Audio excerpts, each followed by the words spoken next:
inexorable, inevitable, however you want to call it. Fnatic have essentially got this one all tied up. One round away. And the fight is over. 14-12, denying the reverse sweep. Fnatic. You just witnessed the greatest comeback in Valorant history. A historic win for Fnatic that will probably never be replicated in the same way. But on the other side of that, I, alongside thousands of Brazilians, felt a knife plunge into our chests as Loud faced the most heartbreaking defeat in Valorant history. Like many in the crowd, I couldn't believe what I had just witnessed. They were up 11-3 on home soil with the entire crowd behind them. That victory belonged to Loud. But as fate would have it, things didn't work out that way. Now, many competitors wouldn't respond well to something like this. Many would let that defeat wallow in their mind as they replay every lost round in their heads, thinking, what could I have done differently? I mean, two of their players, Toys and Kawanzin, were still essentially rookies. They had never experienced loss like this.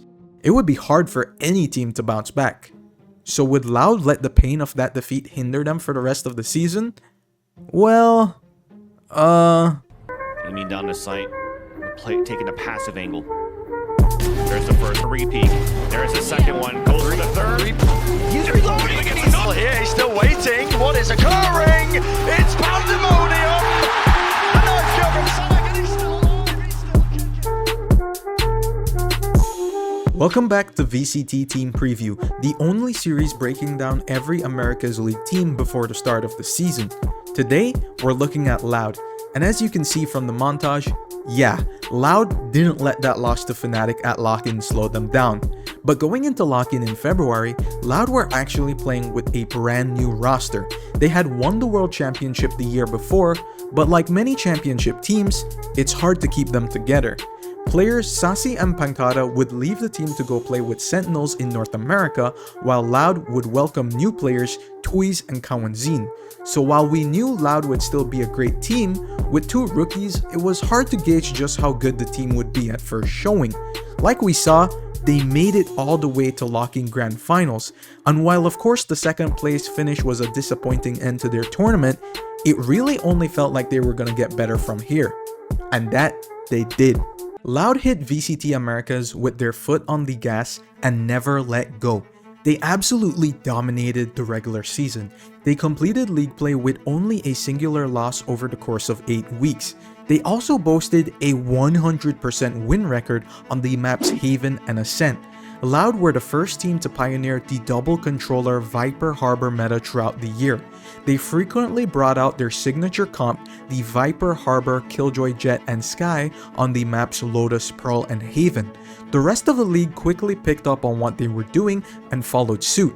Soon, every team in the Americas League would be playing the Viper Harbor composition, but you'd be hard-pressed to find a team that was playing it better than Loud. As the season moved on, they only got more dominant.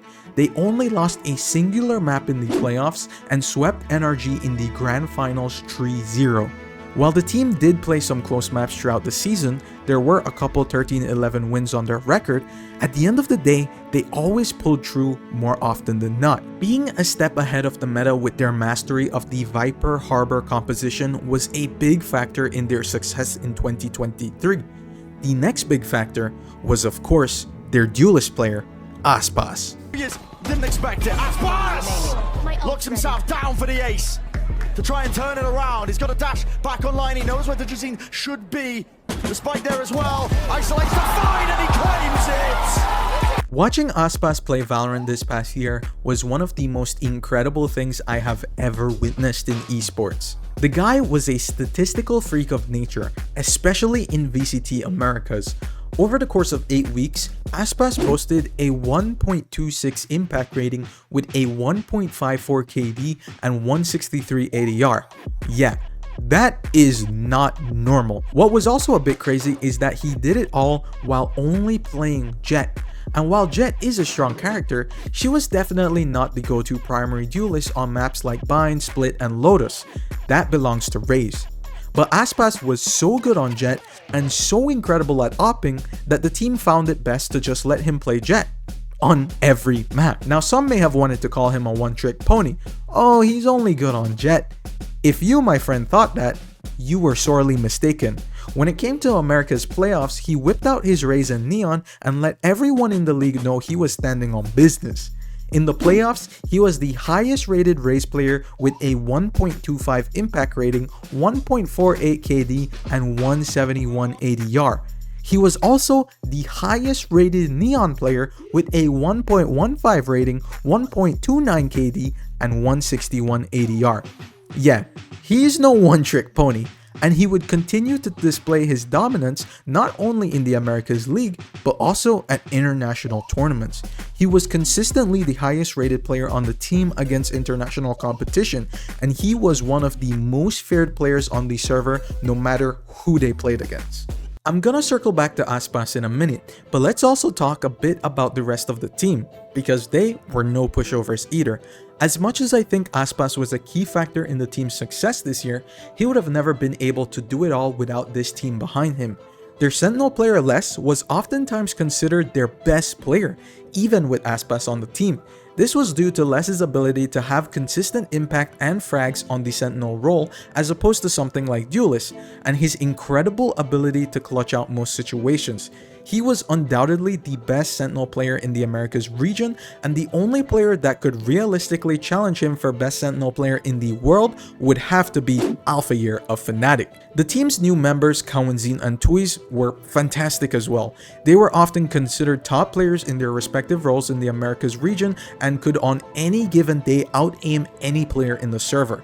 Kawenzin was often considered one of the players with the best movement in gunfights, while Tuiz regularly gave us highlight plays like this. Daka is coming alive! Tuiz! Oh my god, Tuiz!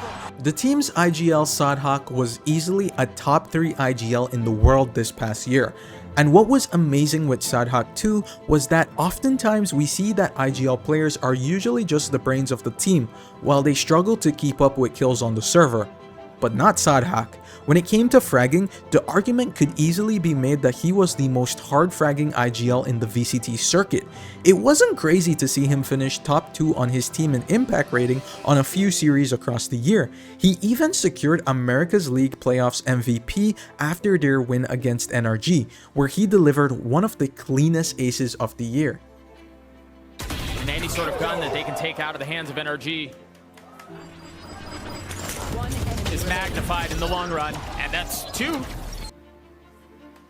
I mean, at best, you're no shot. Sadhak has gotten it this far. It's just a 1v1 now, and he still has time. The spam from Victor as he repositions. Now 13 seconds left. Victor has a lot of utility here, but the swing out from Sadhak with the flash, waiting, crosshair trained, and the ace from Sadhak. This is why Loud were one of the very best VCT teams in 2023.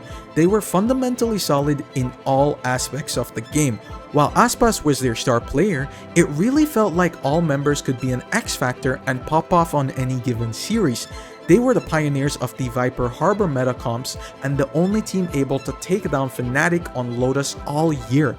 They weren't free of a couple mishaps though, namely the biggest one was their completely off read of the meta heading into Masters Tokyo.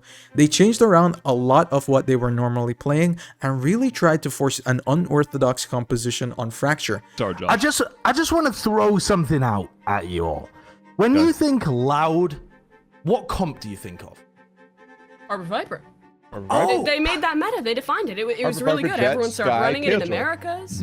Oh, Harbor Viper. Oh, he played one map as Jet. Oh, and also, I mean, one of the great parts about how much Aspas plays Jet is that he gets the operator in his hands a lot as well. I mean, he must have still been playing, he must have still been using the op a lot, right? I mean, we saw Kung opping on any agent, like surely and even on Neon. Kung's operator was phenomenal. I mean, the operating was enormous in this tournament. He ran the op in 1 round. He ran 1 round of operator, 1 map of Jet, and they played 0 map collapse of Harbor Viper. Who is this team, and what have they done with my Loud? What have they done? Cowanzine looked shook. His fucking knees are wobbling. He doesn't know what he's doing out there. This guy's played many LAN tournaments before. What the hell was going? Had they all had a rip on the freeze pipe before their game? Running different compositions? Not in the killer mode? What was going on here? In what way was this Loud? Did they know I was rooting for them? Did they know I picked 3 of their players in the top 10? Is there a conspiracy to make me look like a clown? What is happening? This team just had a complete collapse. They never played to their strengths at Tokyo, and as a result, never made it out of the group stage. They did, however, come back stronger at the next tournament, securing a top 3 finish at Champions LA, with their run cut short on a back and forth 5-map series against EG, the eventual world champions. You could easily say they had the 3rd most successful year of any team, with only Fnatic and Evil Geniuses ahead of them realistically.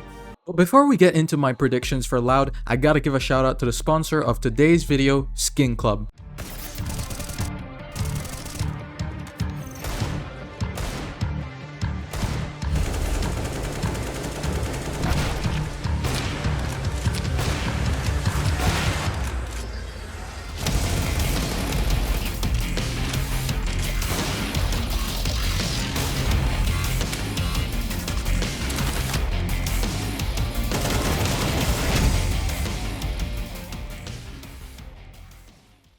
Now looking forward to their 2024 season, we have to talk about Aspas again, because surprisingly, over the course of the offseason, Loud were actually able to retain 4 of their 5 players, but lost their superstar duelist. So the question is, how much of an impact will losing Aspas make to their team?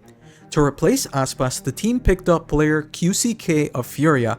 I knew going into this, QCK was definitely going to be a downgrade, but when I looked at the numbers, I didn't think it would be this bad.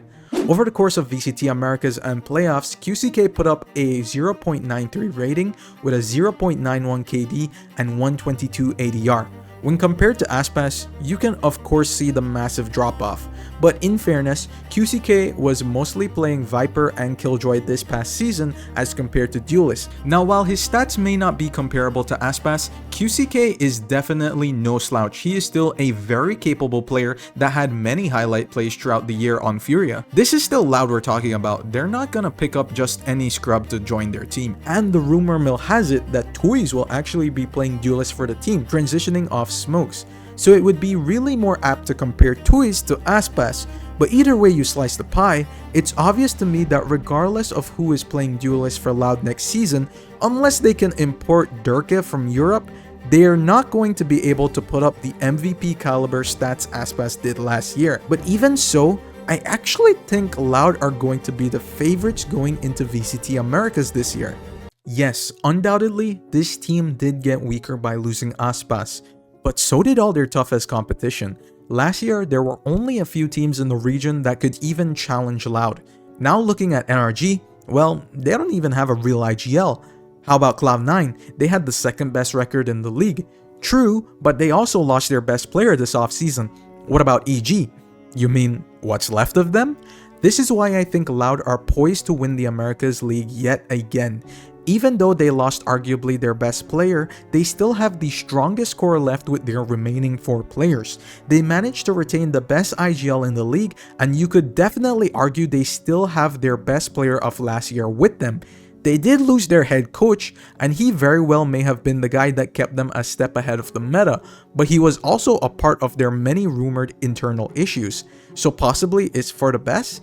And while there are some new teams that I think could challenge them in time, I think I'll trust the core 4 of Loud before putting my eggs into another basket. Sadhak and Les were already the best in class in their respective roles, and Toys and Kawanzin are only going to get better with time. Looking at this team, I truly think this core can take on any squad in the game head-on, aim-wise. They're just that good, and while they weren't a perfect team last year, nobody was. Even Fnatic took some losses. This team should definitely be vying for the #1 spot in the league and will be playing at internationals this year for sure. At the end of the day, Loud didn't have a lot to fix. They were an excellent team last year, and we have every reason to believe that they still are going to be an excellent team in the coming year. They may have lost Aspas, but I wouldn't count them out just yet.